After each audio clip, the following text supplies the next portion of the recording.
मला नाही जायचं शाळेत। वैधव्यानं दिलेले चटके खोलवर गेलेत। भीती इतकी हाडीमाशी भिनलेली आहे की कायद्यानं दिलेले हक्काचे सौभाग्यही अंगवळणी नाही पडले, आपलेसे वाटत नाही। नर्मदे, हे स्वाभाविक आहे, परंतु एक ध्यानात घे, अगो तू कुठले पाप नाही केलेस। चोरटेपणानं नव्हे, उजळ माथ्याने जगू शकतेस तू, ताठ मानेने। हो, आपण कायद्याने पती पत्नी आहोत, त्यामुळे कुणी वेडेवाकडे बोलले, बोट दाखविले तर ताठ मानेने मोठ्या धैर्याने उत्तर देणे आपले काम आहे। आणि शिक्षणाचे म्हणशील तर फक्त तुझ्यासाठी नव्हे नर्मदे, ज्या समाज सुधारकांनी आपल्याला मदत केली, आपल्या पाठीशी खंबीरपणे उभे राहिले, त्यांचे ऋण फेडणे आपले कर्तव्य नाहीये का? तू शिकलीस तर तुझ्यासारख्या 4 स्त्रियांना तू शिकवू शकशील, आपल्या पायावर खंबीरपणे उभी राहशील तू। अगो, हजारात एकच नवरा सापडतो जो आपल्या बायकोला शिकवायला तयार असतो। तूच प्रभाकर सारखा नवरा मिळालेला आहे, शिकलीस तर अनेक जणींचा आधार होशील, समजते ना?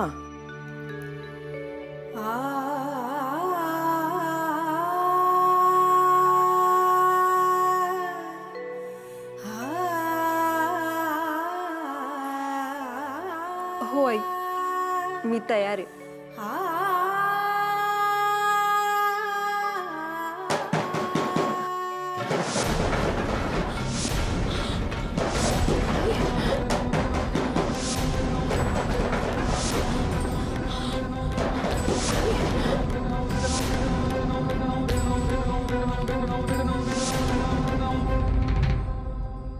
काय रे, कुठं निघालस?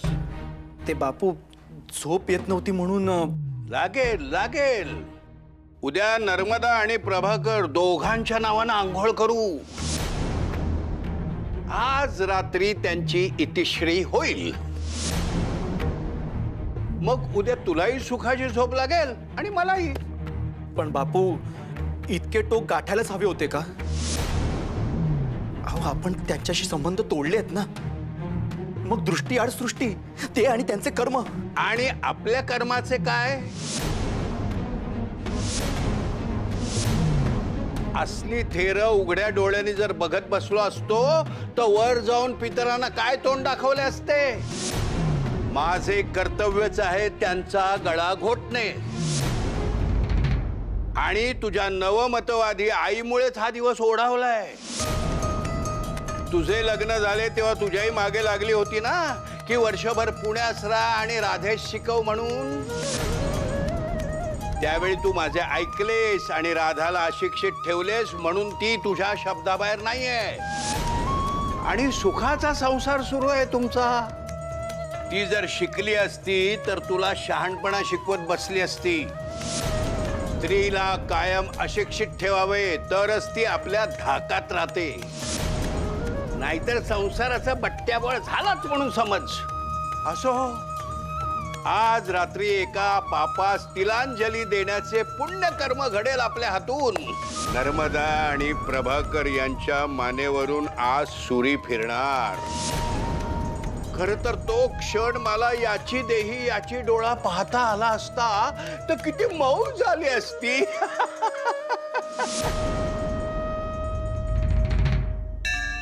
आई झोळाई, मला माहितीये मी तुझी आज विचारपूस करायला आले नाहीये, म्हणून तू मला घंटानाद करून आशीर्वादही देणार नाहीयेस। माझी आजी, नर्मदा आत्ते, प्रभाकर दादा यांना सुखरूप ठेवलेस तेवढे पुरे, आणि त्या तिघांना लवकरात लवकर घरी परत येऊ दे।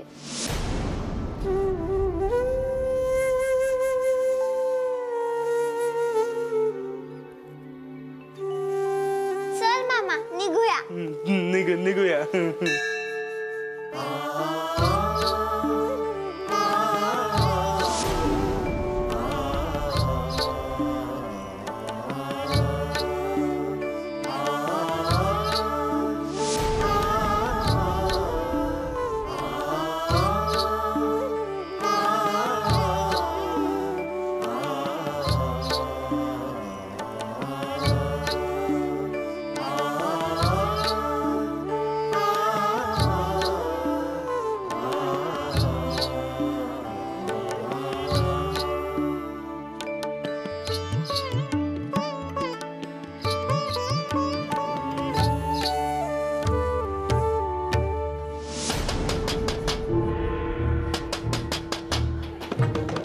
प्रभाकर, तू बाजूला हो.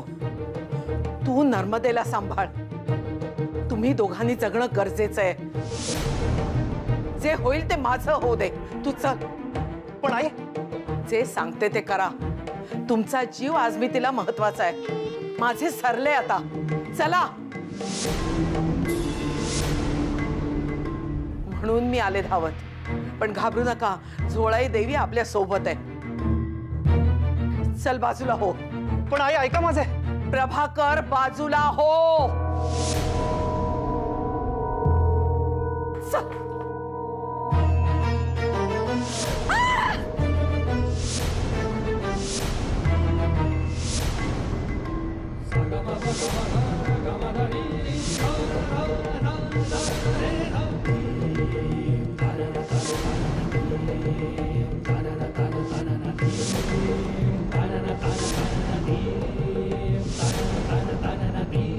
या दोघांच्या केसालाही धक्का लागला तरी म्हातारी तुमची खांडोळी करेल.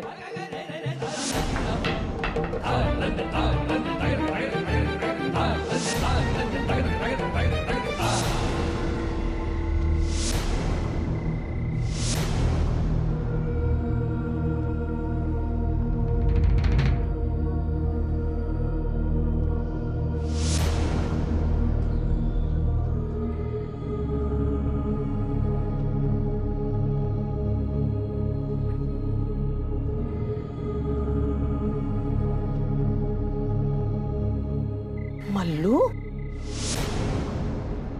हा आई, ओळखलत मला. खूप बदल झालाय तुझ्यात. पण ओळखलं. आमच्या यांनी तुला गोऱ्या साहेबाच्या शिपायांपासून वाचवलं होतं. तुला आणि तुझ्या 6 वर्षाच्या मुलीला. आमच्याच घरी आला होतास ना लपायला? हो आई, तुम्ही नसता तर मी आणि माझी मुलगी मारले गेलो असतो. म्हणून त्याची अशी परतफेड करायला आलायस? चांगले पांग फेडतोयस. नाही नाही, मला ठाव नव्हतं. तुम्ही बी आहे तिकडं. मग काय नर्मदेला आणि प्रभाकरला मारायला आला होतास? नर्मदा माझी मुलगी आहे हे माहित आहे ना तुला? होय जी, मी तसा या प्रभाकरला बी ओळखतो. पर शंकर बाप्पूंनी सांगितलं दोघांना खतम कराया. पैक दिलं. पण इकडं पुण्यास तुम्ही हाय हे नव्हतं सांगितलं त्यांनी. पण नर्मदा माझी मुलगी आहे हे ठाऊक असूनही तिला मारायला आलास? आई, अशीच तर काम करतो आम्ही. त्या अंगा खांद्यावर खेळलेल्या मुलींनाही ठार मारले आम्ही. मुलींचे बापच येतात आमच्याकडे पैसे घेऊन. आणि आमचं पोट यावरच तर आहे. काय करणार? मुलींचे बाप येतात, आपल्या पोटच्या मुलींना मारायला पैसे देतात. होय तर. अशा पळून गेलेल्या मुली, विधवा मुली, ज्यांचं पाऊल वाकडं पडलंय, अशा मुलींना लोकांनी मारायच्या आधी आम्हाला सांगून बापच संपून टाकतात.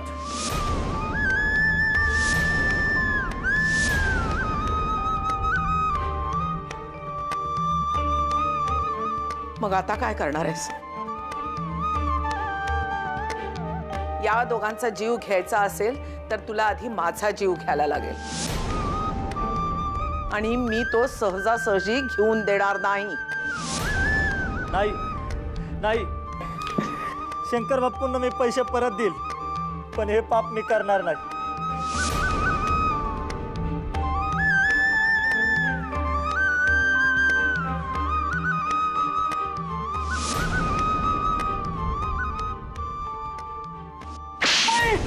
पुन्हा बोल, पुन्हा बोल.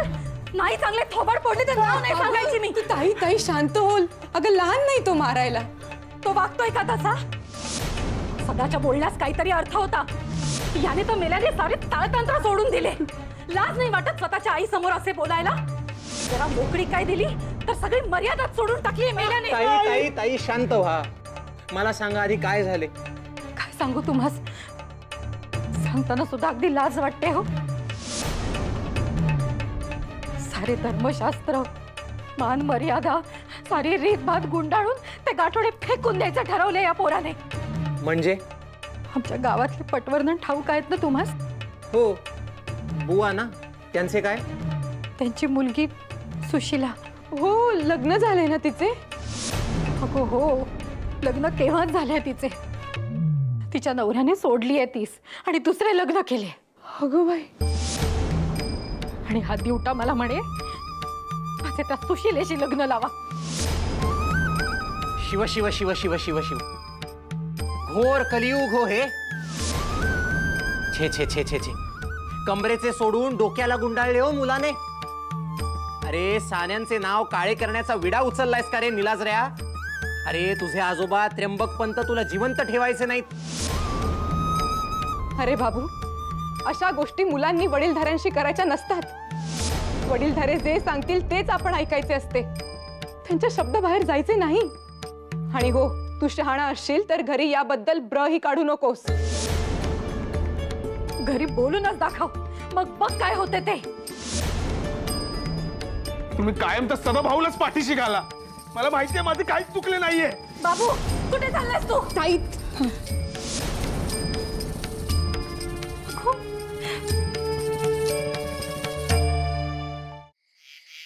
माझ्या आयुष्याचे काही खरे नाही. आपले लग्न या जन्मी होईल असे मला वाटत नाही. कारण मी विवाहित आहे. माझ्या नवऱ्याने मला टाकून दिले आहे. आपला हा प्रवास कसा आणि कुठपर्यंत जाईल माहीत नाही. पण आपण का असला विचार करायचा? देवाच्या मनात जे आहे ते होईल. बरे मला सांग, काकांना यायला अजून उशीर आहे ना? हो, आज कीर्तन आहे ना गणपतीच्या देवळात. हे बरे झाले. अहो, असे किती दिवस चालणार? नर्मदा आणि प्रभाकर सारखे आपण पळून जाऊ शकतो का? नाही, नको. काहीतरीच काय, सध्या हा विषयही नको. हा, तू माझ्या मिठीत असते ना की मला खूप बरे वाटते. काका,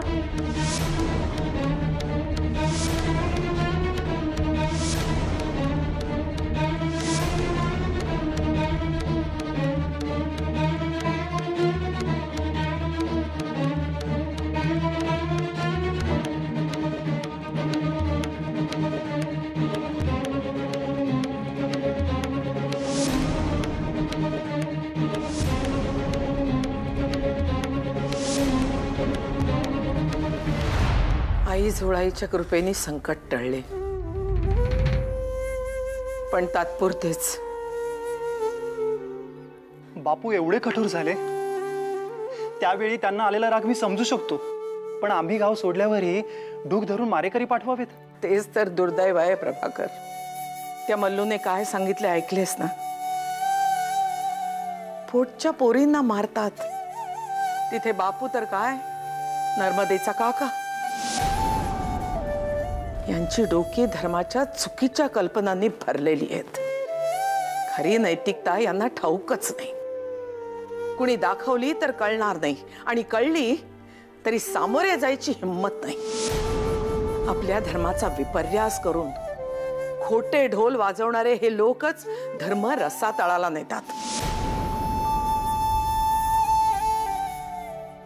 अगदी बरोबर बोललात आहे तुम्ही. हा सगळा चिखल मोठ्या जिद्दीने दूर करायला हवा. कारण आज जरी संकट टळले असले तरी ते पुढे येईलच. आणि काही झाले तरी बापू आमचा पिच्छा सोडणार नाहीत. पण तुमच्या विरोधात फक्त बापूच नाहीयेत. अशा बुरसटलेल्या विचारांची पूजा करणारा आणि त्याचा उदो उदो करणारा समाजही आहे. म्हणून शिक्षण महत्वाचे. शिक्षण क्षमता देते, आत्मविश्वास देते. बदल काही एका दिवसात होणार नाही. बदल घडवायचा असेल तर शिक्षण म्हणजे विद्या ही हवीच. कारण ज्योतिराव फुल्यांनीच म्हटले आहे, विद्येविना मती गेली, मती विना नीती गेली, नीती विना गती गेली, गती विना वित्त गेले. स्त्रियांची ही स्थिती अविद्येमुळेच दैर्य झालेली आहे. तेव्हा सन्मानाने जगण्यासाठी विद्या ही हवीच. काय पटले मला तुमचे म्हणणे. मी तयार आहे. कायलेस जावई बापूंनी अगदी मुद्दे सूत पटवून दिले हो.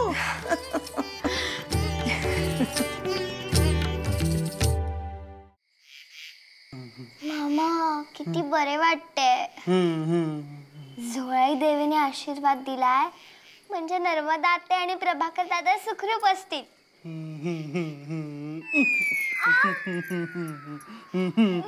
अरे काय करतोय?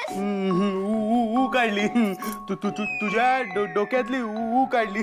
पासून तरी देणार मी. मामा माझ्या डोक्यात नाहीये तुवा. आणि आपल्या घरातल्या कोणाच्याच डोक्यात नाहीये तुवा. हो बाजूला.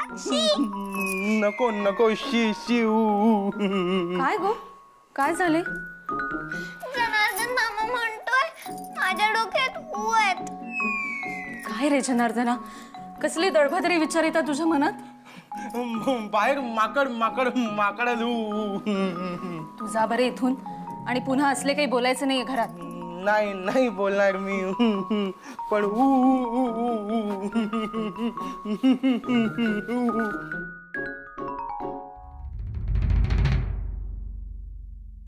बयो, मेथीचे लाडू दिलेस ना कावेरी आजींजवळ? सध्या सुलोचना वहिनी घरात नाहीत ना आणि मुलांना मधल्या वेळेत भुका लागतात. मग सारे कावेरी आजींवर पडते हो, म्हणून मुद्दाम दिले. असे होय, मग बरोबर आहे. गोदा काकूला बाळ होणार आहे ना, तर ती काही कामे करत नाही असे ऐकले होते मी काहीतरी त्या दिवशी. तू नको हो त्यात पडूस. काहीतरी बोलशील आणि विनाकारण भांडणे होतील. अगं पण मी विनाकारण कुठे बोलते? असे का वाटते सगळ्यांना? आज सुद्धा त्या घरी मी सगळ्यांना प्रश्न विचारला, अगदी त्र्यंबक आजोबांना सुद्धा, की बाळ कसे होते. काय प्रश्न पडलाय तुला यशोदे? देव बाप्पा बाळ पोटात कसे घालतो?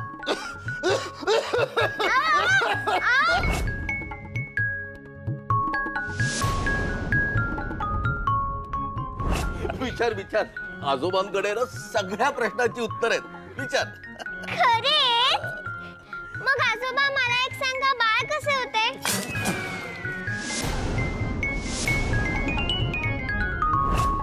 पण कोणीच उत्तर देत नाही. पळून तरी जातात किंवा रागेत तरी भरतात.